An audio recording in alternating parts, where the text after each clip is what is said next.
Ang lowland strawberries ay in-experiment ng Department of Agriculture nang sa gayon ay makapagtanim din ang mga tao dito sa mababang lugar.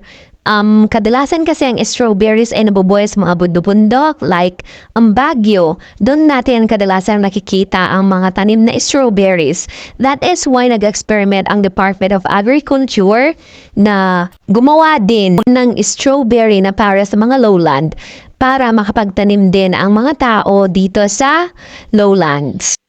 Ang pag-aalaga nito ay simple lang. Diligan mo lang ng araw-araw mo bubuhay na yan. Ganyan kadali buhayin ang strawberry na ito. Ang pagpaparami ay madali lang din. These are runners. Madali lang silang buhayin. Kumuha lamang ng isang supot o kaya paso na may lupa at itabi ito sa may mother plant. Nang sa gayon, pag may shoot na ito, doon na itatanim. Ganun lang kadali ang pagpaparami ng strawberry.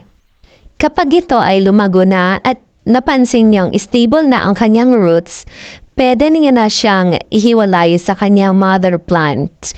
Putulin niya lang yung nagdudugtong sa mother plant nang sa gayon ay maging independent na siya.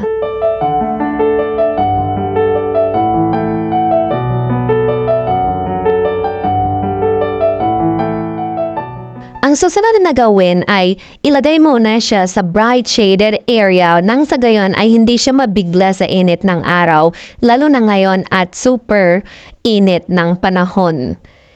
Lahat ng ihiwalay ay ilagay muna doon sa bright shaded area para makapag-adapt muna sila.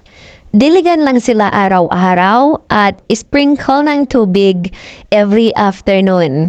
Ganun lang sila kadaling alagaan, guys. Make sure lang na marami kayong supot na may lupa ready na pagtamnan ng kanilang shoot kasi mabilis talaga silang dumami, guys.